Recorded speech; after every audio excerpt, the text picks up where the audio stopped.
Assalamualaikum warahmatullahi wabarakatuh.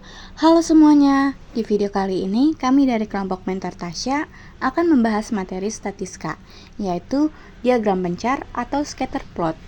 Diagram ini membantu kita memahami hubungan antara dua variabel dan mengidentifikasi pola atau tren dalam data. Apakah ada korelasi positif, negatif, atau mungkin tidak ada sama sekali? Yuk kita pelajari cara membaca dan membuat diagram pencar dengan lebih mudah. Yang pertama, apa sih itu diagram pencar? Diagram pencar adalah alat visual yang digunakan dalam analisis data untuk menunjukkan hubungan atau korelasi antara dua variabel.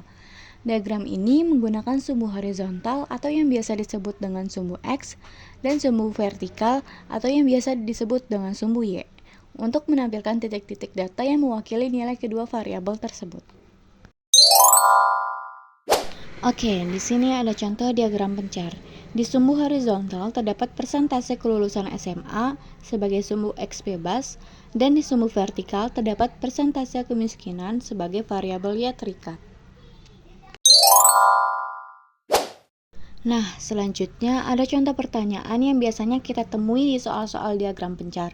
Dan kita ambil contoh datanya tentang tinggi badan dan ukuran sepatu dari 40 anak. Untuk pertanyaannya biasa muncul seperti A. Gambarkan diagram pencar data tersebut. B. Bagaimana tren data pada diagram. C. Bagaimana korelasi antara tinggi badan dan ukuran sepatu. Dan D. Bagaimana pengaruh tinggi badan dengan ukuran sepatu. Selanjutnya, kami akan menjelaskan bagaimana cara membuat diagram pencar. Yang pertama, siapkan data dan pastikan Anda memiliki dua set data untuk diplot pada sumbu X dan Y. Lalu, masukkan data dan jangan lupa untuk berikan label pada sumbu X dan sumbu Y. Misalnya, sumbu X adalah tinggi badan dan sumbu Y adalah ukuran sepatu. Letakkan data X pada satu kolom, misalnya data X diletakkan pada kolom A dan data Y diletakkan pada kolom B. Lalu, sorot semua data pada kolom dan buat grafik pada data sumbu X dan sumbu Y menggunakan titik. Di sini ada contoh gambar data diagram pencar antara tinggi badan dengan ukuran sepatu.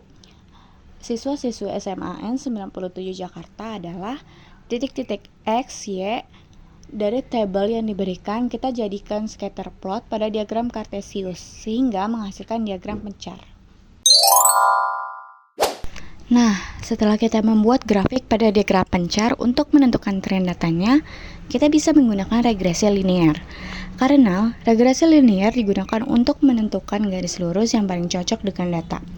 Garis ini bisa menunjukkan tren naik, turun, atau tetap. Dan di sini ada contoh data diagram pencar antara tinggi badan dan ukuran sepatu adalah hubungan antara variabel X dan variabel Y yang terlihat pada diagram membentuk pola garis lurus. Jika polanya menyerupai garis lurus, maka tren data disebut linear.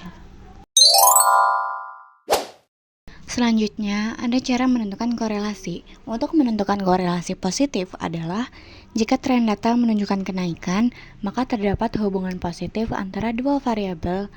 Jika variabel X meningkat, nilai Y juga meningkat. Untuk menentukan korelasi negatif, jika tren data menunjukkan penurunan, maka terdapat hubungan negatif antara dua variabel. Jika nilai variabel X meningkat, maka variabel Y cenderung turun.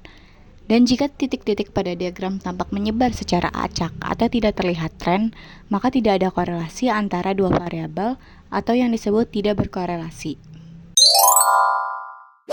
Pada contoh gambar data diagram pencar antara tinggi badan dengan ukuran sepatu adalah diagram pencar di samping memiliki korelasi positif karena peningkatan variabel Y diikuti oleh penurunan variabel X. Untuk cara menentukan korelasi lebih jelasnya, kalian dapat menyaksikan video setelah ini tentang korelasi linear. Maka, berdasarkan data pada diagram pencar di samping dapat diinterpretasikan bahwa semakin tinggi tingkat tinggi badan siswa-siswi SMAN 97 Jakarta, maka semakin rendah ukuran sepatu siswa-siswi SMAN 97 Jakarta. Berakhirlah sudah video tentang diagram pencar ini. Sekian, terima kasih. Semoga video ini dapat menambah pemahaman kalian tentang diagram pencar. Dan jangan lupa untuk menyaksikan video kelompok kami tentang korelasi linear dan regresi linear.